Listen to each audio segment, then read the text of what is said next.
Bonjour à toutes et tous, vous écoutez First Print, votre podcast comics préféré pour une nouvelle émission du format Super Friends. C'est dans ce podcast que l'on va à la rencontre des personnes qui font vivre la pop culture et la culture comics par leur travail.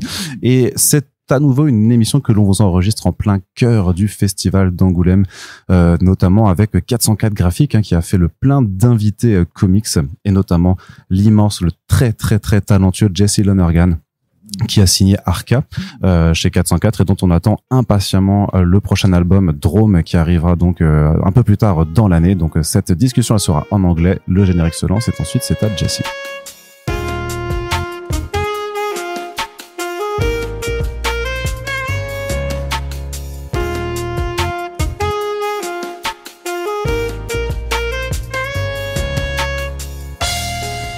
So it's really nice to have you here, Jesse. I'm so glad that you came to France just to do an interview with us. It was the only reason you came to France, and that's absolutely. So much I honor. heard about the possibility. You paid for the travel yourself. Yeah, I'll pay for everything. That's great. I'll make Thanks all a the lot. arrangements.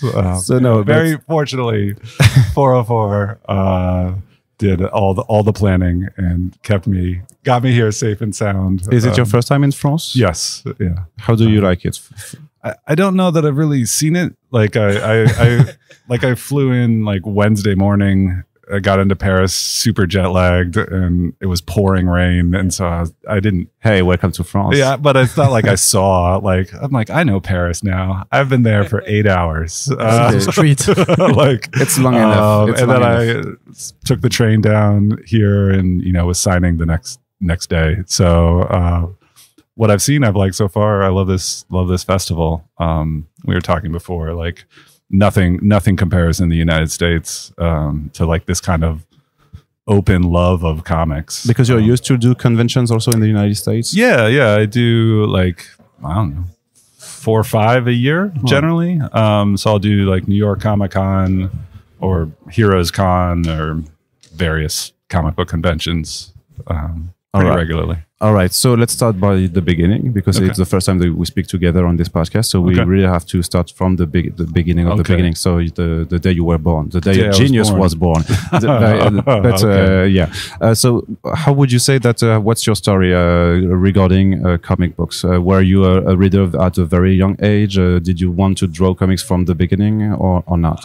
I think in comparison to other people, no. I grew up as a kid in Saudi Arabia until I was like 5, and so the comics that were available then were actually like Asterix and Lucky Luke. So those were sort of the first comics I saw, and then I don't know, when I was very young, I had an interest in like comic strips, like Calvin and Hobbes or Garfield or Peanuts, but comic books were sort of hard to find. Like you have to know where a comic book shop is, and you have to go to it. And I grew up in rural Vermont, which is a small state in the north. And so like, I don't think I knew where a comic book shop was until I was like 15 or 16 years old. And that's when I started reading comics and sort of getting into drawing comics. And I feel a lot of other people start earlier in their interests. Like they read Spider-Man or X-Men when they're 8 or 9. And then, I got like into sort of all the image books, like the first wave image, like Spawn and Youngblood and Wildcats and all that stuff. And then like moved sort of into the alternative comics, like 8-Ball and Hate that were around in like the late 90s. And then from that point on, I was sort of like always making comics, and doing my own comics, not particularly successfully. Were you like self-published or? I think my first book was published in 2007 with NBM Comics Lit when I was, I guess, 20 something. But it didn't get any attention and it didn't do very well. And I did a few more graphic novels with them, and it just sort of like, it took me a very long time to sort of find my voice and figure out what was sort of the unique thing that I could bring to comics. And I think like with like, it was actually the failure of my like third graphic novel that I did that was sort of like more in this like standard form of like what a graphic novel is, like this kind of boring idea of graphic novel, that I was just like, I decided I didn't care about being published. I didn't care about any of that. And that's sort of like where Hedra came out of. And that was around 2014. And sort of like, I'm just going to make what I want to make, and I don't really care what happens. And then like, kind of in hindsight, maybe it makes sense. Like, oh, I just started doing my own thing. And then it started getting a response from people. And, you know, like I self-published Hedra.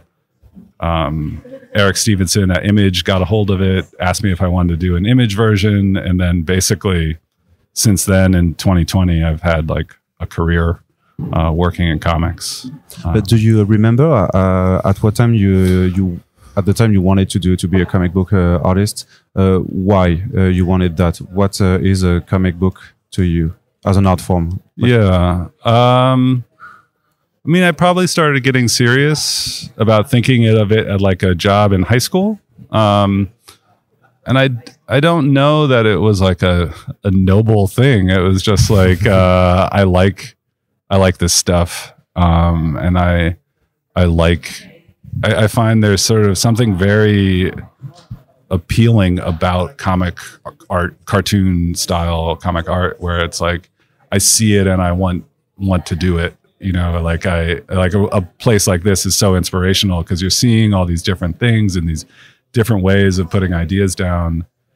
And I think that was sort of what pulled me in, was sort of looking at stuff like, I mean, I still am impressed with like Todd McFarlane and Jim Lee, but like also seeing like Chris Ware and the way he would break apart a page, or like seeing something like Mobius, which was like still is kind of hard to find in the US. Like I walked around here and there's like, oh, Blueberry, you can't get that in the United States. But like seeing like how he'll put lines down on a paper, and just like, it's kind of always been this sort of drive to like see these things and be like, okay, that's something I can incorporate. That's something I can try to do, fail to do.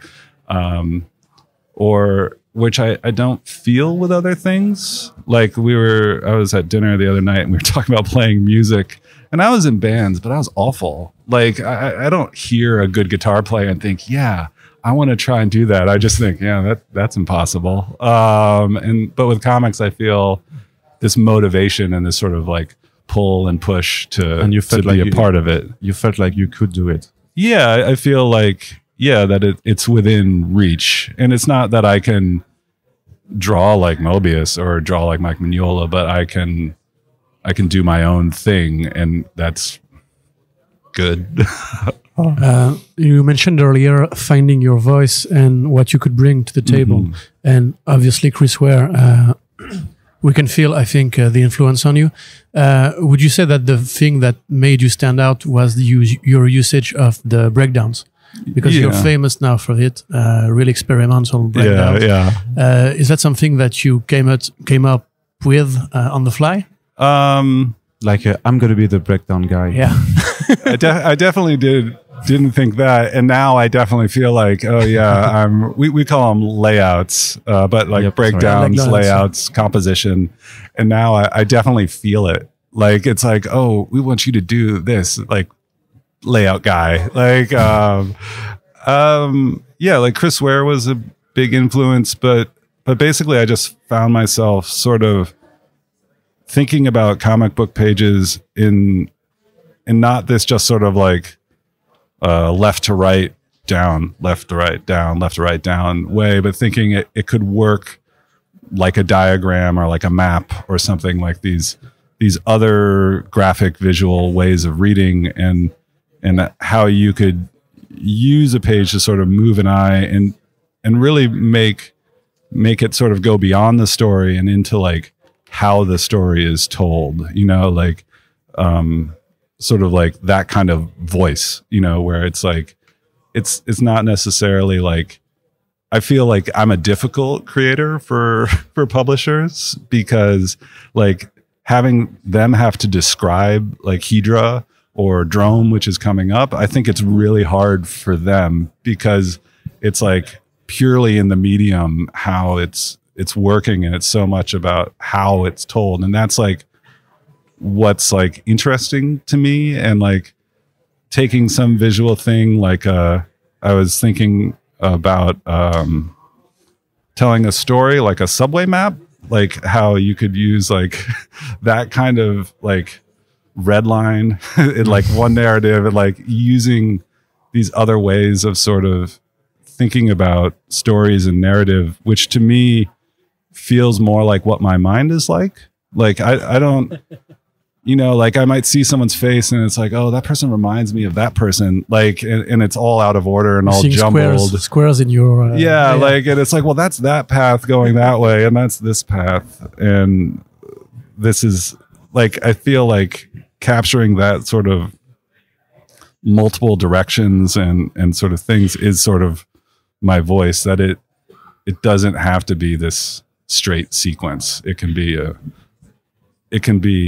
an alternate sequence that's not necessarily chronological, or where like part of the fun, and like I hope, is like it's sort of a dialogue with the reader where it's like you need to contribute a little bit as well. And so like hopefully you as a reader feel something more because you're like putting the pieces together. It's not passive. It's my hope. You know, I've also been told my comics read really fast. But I feel when I hear that, I don't think they're actively engaging with it. Yeah, I think I remember an old interview of you where you said, because Scott McCloud called the comics the invisible art. Yeah. And you wanted to make it visible. Yeah. I think like sometimes people like talk about like, oh, I've never seen that before. And I don't think I'm like blazing brand new trails. I think it's like you've seen that before, but it hasn't been like pulled forward and like forced for you to be like, no, you have to see this. Like, and I think it might come just from like a frustration with like, I'm doing this thing and I don't want it to be invisible. And so sometimes I feel, oh, my comics might be super annoying. They're like that person at the party that's insisting that you listen to their stupid story. Like, but it's like, yeah, like I want people to sort of see how it works, and as opposed to like have it be a secret. Yeah, but it's also that the fact that Mm-hmm. in Scott McCloud's book we know that the gutter is supposed to be a time Right. branch, but sometimes in your composition in your Not pages at it's all. not. Yeah, it's not time. It's space. Actually, you're just giving Yeah. more space for two elements. And was it a process that was self-conscious to you? Like you knew that you wanted to do that, or was it more randomly and by working and composing that you just arrived to this kind of compositions? Yeah, I guess I don't necessarily believe that the gutter is time. And I feel it might be that I read comics weird in a strange way, like that you see the page when you look at it. Like you turn to the page and you see all of it. And like you may need to like then go in, and it's not like reading where like you turn to a new page and you really can't read it at a glance. But a comic page you can read at a glance. And so like it's sort of drawing with that in mind, that it's not necessarily going to be sequential. And that the gutters can be lots of things. Like the gutters can be movement, they can be space. That there's just sort of more possibilities, I guess, and more directions you can go. And I think in terms of where it came from, it probably just came from drawing and sketching. And like I have like, you know, my layouts, which I think to anyone who's not me look like absolutely nothing.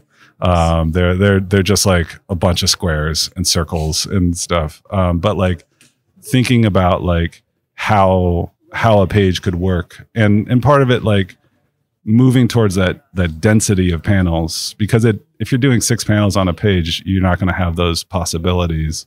But when you start getting up to a grid that's fairly dense, like Arca is a 40 panel grid that it's drawn on, and it's never 40 panels, but like that's the puzzle I'm working with is 40, and that allows for like things to go different directions, I feel. But we've seen artists do that sometimes. Like I think Mike Diodato Jr. Does that with the squares, but it feels more like it's artificial or just maybe a way for him to overlay the action. Whereas you, I think I was remembering an interview of Alan Moore speaking about Promethea, where he said, we don't want it to be a writer story. We want to be a writer and artist story. And it was J.H. Williams III, who was then at the time, who actually did the same work with the gutter as you did. Yeah, but, in Man's Best, there's this sequence where the dog looks in a certain way, then he turns his head, but with the gutter, you feel the need to accompany that movement where we can see it ourselves. Yeah. So do you want maybe your comics to be a bit more, to impose your presence, maybe a bit more of an other artist? I think I'm definitely much more of an artist than a writer. Like art drives it for me. And like I don't really, when I'm organizing and putting together stories, I leave a lot of room for ideas to come while drawing the art or while laying it out, because I just feel like when people have their different skills, and like when I like sit down and try and plan out and write something, it ends up being very dull. I think like I fall back on like formulas and stuff. And so if I'm drawing, I feel more of my personal idiosyncrasies come out and are present in it. And so I try and with every step of the creative process, I try and leave as much as possible to the next step. And so like thumbnails, like there's no figures in my thumbnails. And then like pencils, it's like there's no details in the pencils. And then like ink is like, okay, now it's done. Like and sort of trusting that whatever you're doing in each step, like whatever feeling you have, like just go with that and then see how it comes out. And yeah, that's sort of how I. And I wanted to know, with your sense of doing the layouts and the breakdowns, how are the scripts you are working with when you're with a writer? Because I guess you would just say, page 1, this stuff happens, and you do it your way. 6 panels. Panels. Yeah, because if he tries to write 6 panels, you're not going to do that anyway. Yeah, there's always a talk at the beginning. Okay, so you want to rock with me? Well, yeah, let's talk about the elephant in the room. just like check, like, is it okay if I add panels, or because I never really take away panels. And I feel like when I was first working, I would be like, I'm going to do one page that's ridiculous. Like I'm going to send them a page that I think is like too far, and see what they say, and if they say something, I'll be like, okay, you passed the test, yeah, or enter. But if they don't say anything, I'm like, okay, I can do whatever I want. But I feel like there's sort of I think with the scripts and the way like a writer will tell a story, I think sort of it can't get as weird as Hedra. It can't get as graphically driven. Because they're going to put like dialogue, and once you start putting like text like really starts organizing a page, because it's left to right. It's this balloon has to be here. This balloon has to be here. It has to be coherent, and that it imposes a chronological order. So like it can't get as weird. Sort of, it can get like weird in segments, but not pushing as hard, I think. And yet, when we personally, I love your work on Planet Paradise. Oh, thank you. I think it's a great comics about the use of negative space. See, there's a lot of white, a lot of black, a lot of white. Yeah. But when you compare this to Arca, where it feels a bit stuffed, like it's compressed, it's like too dense because they are inside this thing, Yeah. So obviously, my question is idiotic, but how do you approach this? Usage of the area around the characters and the text in comparison to the project? Yeah, with it depends. Like I feel like I'm always sort of figuring it out. Like I don't I don't think it's a solved thing for me, and I think that's for the best. You know, like because it keeps me moving. I think with Planet Paradise, it's, you know, that's all me, and so if I feel like I just want a movement to take up a whole page, it can just take up a whole page. While working with a writer, you don't necessarily get that option. But then also the narrative of Arca is sort of this like very confined inside a spaceship, inside a vessel, like, and so like using that grid and the density to convey like being confined and being in a closed space. And so it changes with my feeling, I guess. I don't feel that was a good answer, but it was a great answer. The only good answer is your answer. Okay. All these things, the ideas you put together and presented on this area of the indie comic scene, it seems to have worked for you. I mean, there's this relationship with Ponsak Pichetshot, who's one of the hottest writers right now. Have you worked with Mike Mignola on the Miss Truesdale project, which I believe was maybe a passion for you because Mignola is such a big guy. Do you feel like maybe you've found your place? Because you're saying like, I'm not sure if I still have my definitive voice yet, etc. Do you think like maybe you've established yourself with a style in the industry? Yeah, I think I've been very lucky. And like things have worked out pretty well. Like I feel I'm in this like in between space, like where I'm not quite mainstream, I'm not quite indie, but like mainstream people like me, and like indie people are kind of okay with me, and it's sort of.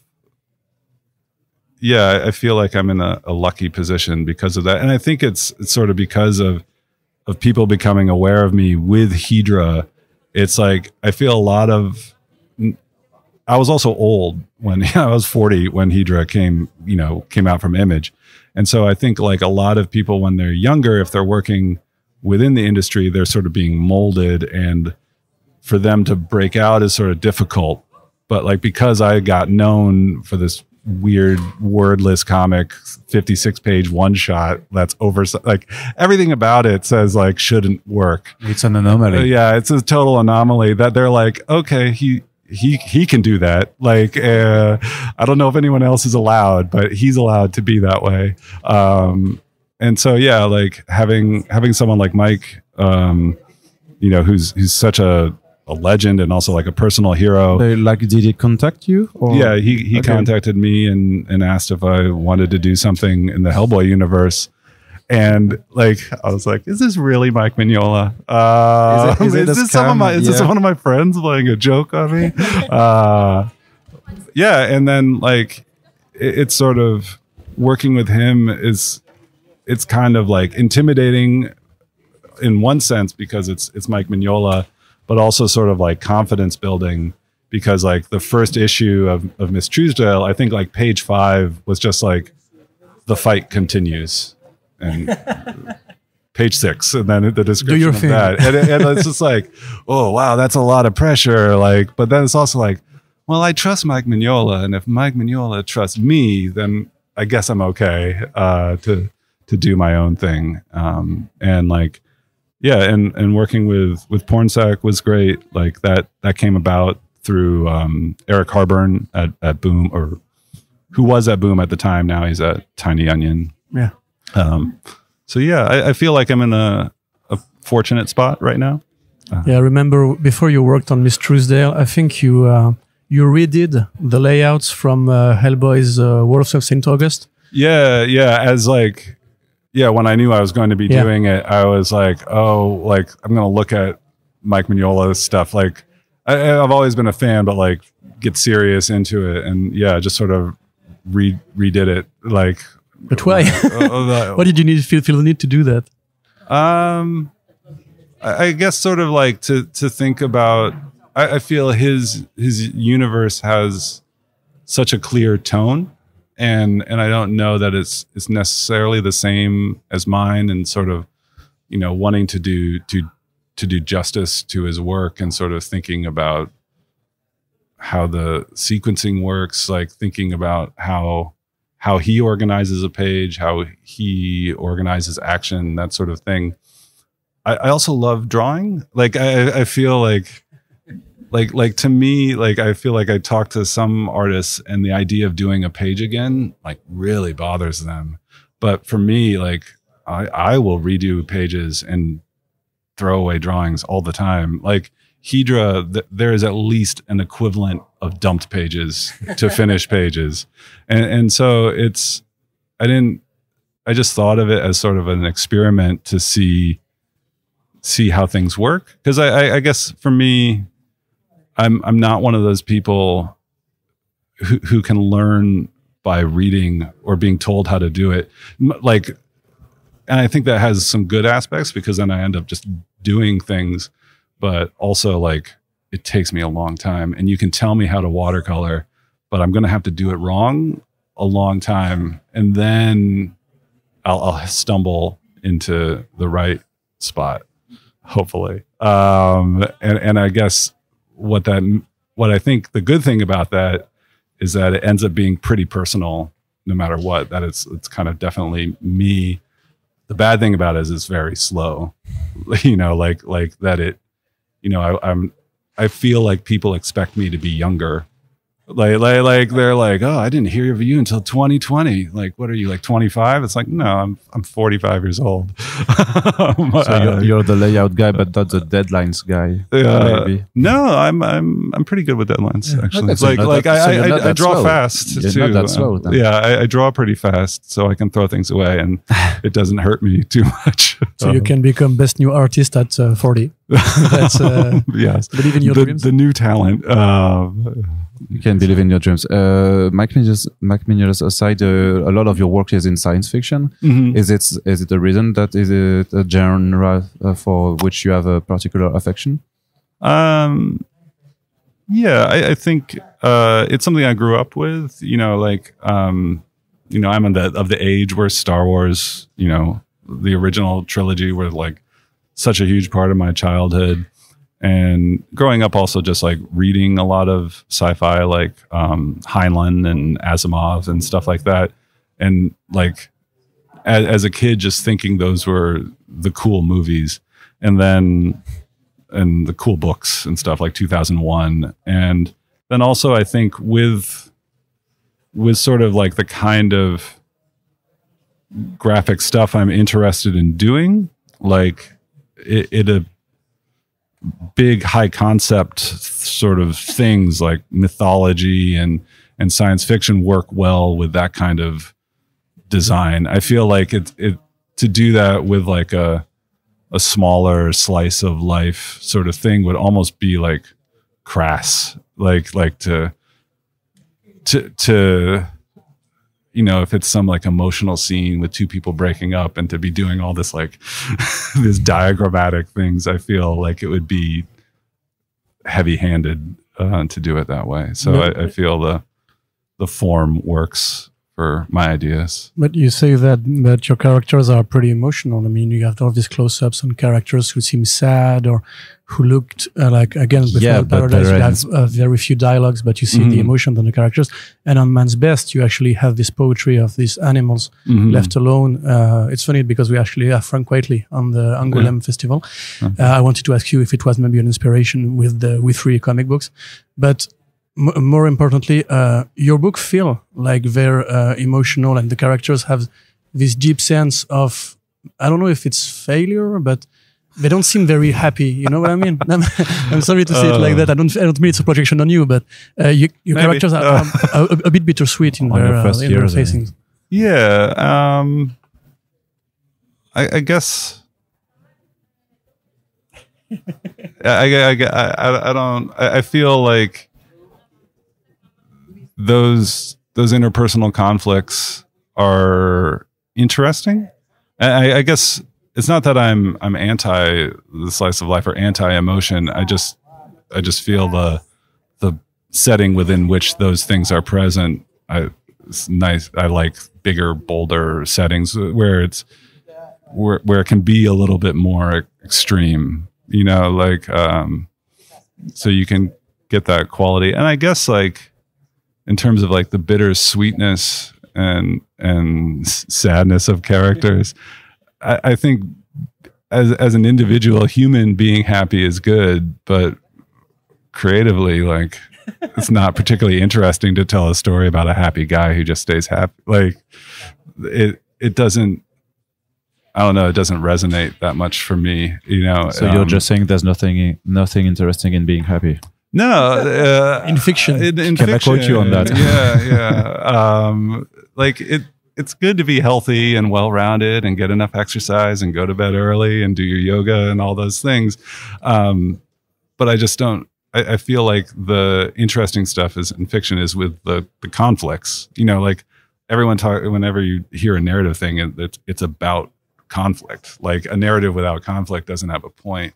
And I feel like attaching happiness and conflict together is a bit of a challenge. It's like, it's a weird person who's like, oh, I'm loving this argument. And so I guess I feel like, I don't know how to express the overall tone, especially with me saying it's like my personality, my idiosyncrasies coming out. Yeah, I feel that's how I lean, I guess. Okay. Welcome to therapy with us. Yeah. We'll talk about my parents' divorce. So that's wow. Yeah. To follow that on your next project, so Drome, can you maybe tell us a bit about this one? Yeah. So Drome's been this project I've been working on since 2020. I think I finished up the main work of it early last year, and it's a sort of a primordial mythological type story, kind of Gilgamesh like, sort of drawing on these kind of mythic type of stories, like a little bit of like King Arthur, a little bit of like Greek myths, and sort of this big kind of epic sprawling. I think of it as like a stylistic sort of follow up to Hedra, but with like more weight to it. Like it's 300 pages, you know, and it's taking a lot of like the things I felt like I was doing in Hedra and like kind of pushing them to what I feel is like a more extreme, the thing that you can do when you have more pages, where like you can present a graphic element and then all of a sudden the graphic element starts changing later in the story, like ways of, I feel like all of storytelling is sort of like hiding things. Like it's all like magic tricks. It's like, you don't know that I'm foreshadowing right now, but when it happens, you'll be like, oh, he foreshadowed that. And like using like sort of graphic elements and stuff over the course of doing such a great job. I'm so glad there are other people to sell this book for me. But yeah, it's coming out in the US in August from First Second, and then coming out from 404 Kachasankat in September. Did you have any trouble finding a publisher for this book?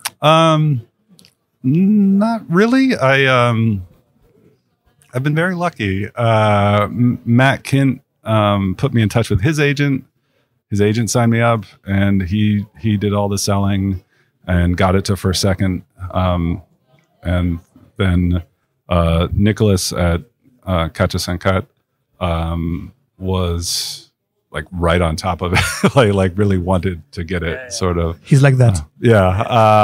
So I feel like the French rights were sold like a month after I signed the contract or something.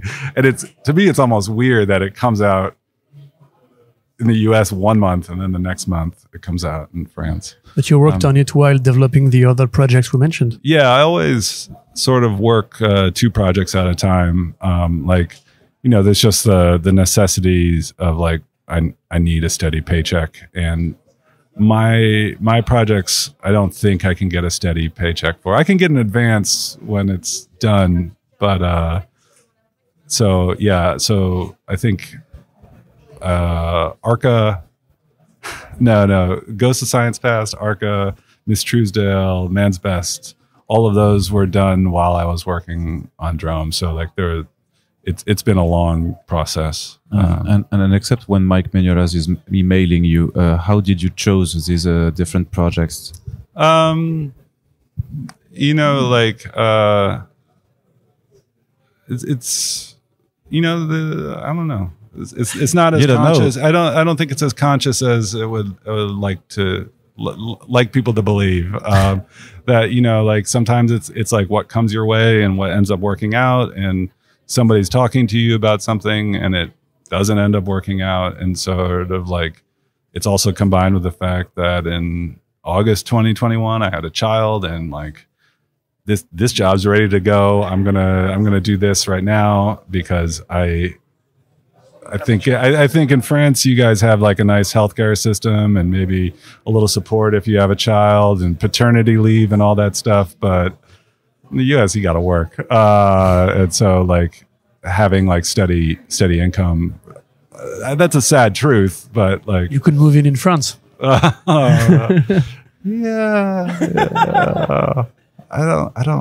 I'm always impressed with people who move to other countries. Sure, but you will have a lot more of reasons to leave America in the next few months or years, I think. So or week. The speed things are happening right now. I'm always impressed with people who can live like permanently in a foreign country, just because like I was a Peace Corps volunteer and I lived in Turkmenistan.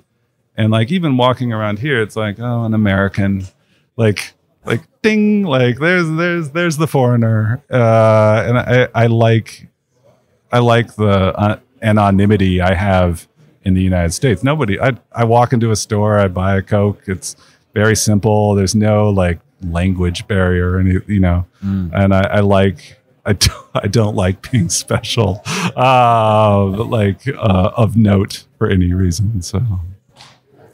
Okay. To my understanding, Drome is not going to be very worded. Like, there's not going to be much dialogue or very, text. very little. Yeah. Is it something that you're like against? Do you think that words are like a surplus that you don't need? That you could just, like for Hedra, just do a silent book, and the images will tell all you need to know. Yeah, I don't know that I'm against words per se, but yeah, I don't feel like they're that necessary. I think if you turn off the sound, like on a movie, you can still follow the movie. You don't need to hear what they're saying really to understand, especially if it's an action movie. You don't need any sound to follow the story. And then within comics, there is no sound. So like, I feel like, let's go, get out of here, like, look out. No one needs to read that. Like you. So I feel sometimes like the graphic aspect of text, I'm opposed to. But it's not something. I feel like it came about. I did this book called All-Star, and some reviewer commented on it that the last 25 pages of the book had no text, and I hadn't even realized it. I was just telling the story, and it didn't need words. And so I think it's just sort of like, I don't know. I feel like this like where my mind goes is like, I don't think I need words. And sort of with like Hedra, it wasn't that I set out intentionally to do a book without words, but it got to like 25 pages and there had been no words.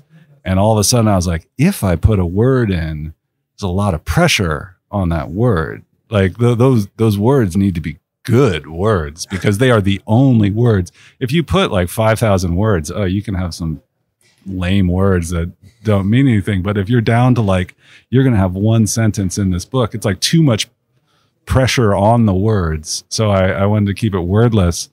But it wasn't like, but that came out of the process of making it, not like this conscious decision. And then like with the title is sort of the same thing, is that I I didn't want to give it a recognizable word as a title, because like if it's like space, it's like immediately like lowers everything, you know, everything that's been working of like this like wordless weird puzzle of a comic is ruined if you call it space. It's ruined if you give it like conflict. Like any title I felt was going to like damage it. And so I was like, this word, which in the United States and maybe in France too, nobody knows how to pronounce. I say Hedra because it comes from polyhedra, you know, the shapes basically.